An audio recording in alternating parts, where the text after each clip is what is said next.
Price Lord. கர்த்தருடைய பரிசுத்த நாமத்துக்கு மகிமை உண்டாவதாக.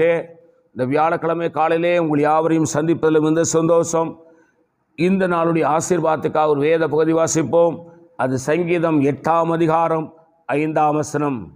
நீர் அவனை தேவதூதரிலும் சற்று சிறியவனாக்கினீர், மகிமையினாலும் கனத்தினாலும் முடிசூட்டினீர். லேலுயா.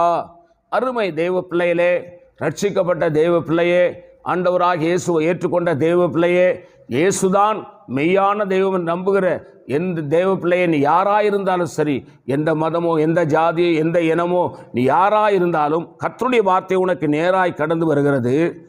ஆண்டவர் உன்னை மகிமையினாலும் கனத்தினாலும் முடிசூட்டுவாராம்.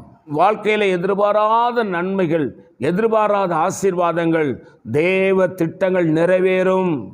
இதுவரைக்கும் நீ பயங்கரமான அவமானங்களை, நிந்தைகளையும் கஷ்டங்களையும் நீ பெற்றிருக்கலாம். கர்த்தர் உன்னை மகிமைப்படுத்தி, ஆண்டவராகிய கர்த்தர் உன்னை கனத்தினாலே முடிசூட்டப் போகிறார்.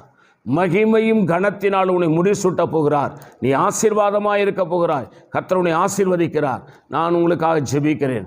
பரிசுத்த பிதாவே, நீர் என்னோடு எங்களோடு பேசின நல்ல வார்த்தைகளுக்காக ஸ்தோத்திரம். இந்த வார்த்தையின்படி எங்களை ஆசீர்வதியும். இயேசுவின் நாமத்தில் வேண்டிக் கொள்கிறோம் பிதாவே, ஆமேன். God bless you. கர்த்தர் உங்களை ஆசீர்வதிப்பாராக.